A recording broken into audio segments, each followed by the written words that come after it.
ከሰኔ 1 2017 ዓ.ም ጀምሮ የዲጂታል መታወቂያ ለፓስፖርት አገልግሎት እንደ ዋነኛ ሰነድ እንደሚጠየቅ የኢሚግሬሽንና ዜግነት አገልግሎት አስታወቀ። ኢሚግሬሽንና ዜግነት አገልግሎት ከዲጂታል መታወቂያ ፕሮግራም ጋር መረጃዎችን መጋራት የሚያስችል አዲስ አሰራር ይፋ አድርጓል። የሁለቱ ተቋማት ኃላፊዎች ቅንጅታዊ ስራን አስመልክተውም በአርባ ምንጭ ከተማ ጋዜጣዊ መግለጫ ሰጥተዋል።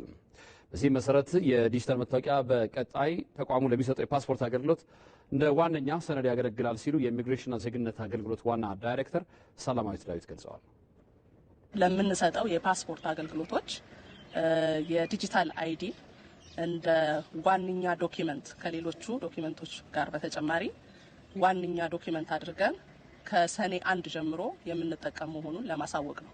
ምን ማለት ነው? ይሄ የፓስፖርት አገልግሎት ለመስጠት ዋናና ደጋፊ ዶክመንቶች ብለን ከማህበረሰቡ ወይም ከከስተመርስ የምንሰበስባቸው ዶክመንቶች አሉ።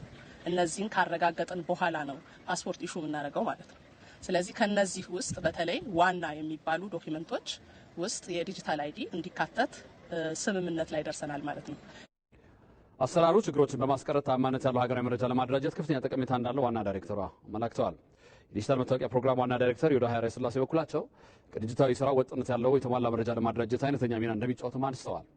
እንደ ሪፖርተራችን ተመስገን ተስፋዬ ዘገባ አሰራሩ የዲጂታል ኢኮኖሚውን ዘርፍ ውጤታማ ለማድረግ ከፍተኛ እገዛ እንዳለውም አመልክተዋል። ቀበሌ መታወቂያና ዲጂታል መታወቂያ አንድ ነው፣ ልዩ ነው፣ ይተካል አይተካም የሚል የተለያየ ብዥታዎች ስለነበሩ ይሄ ዛሬ የምናደርገው ኢንተግሬሽን ከአይሲኤስ ጋር የምንሰራው ስራ ይህን ጥያቄ ይመልሳል።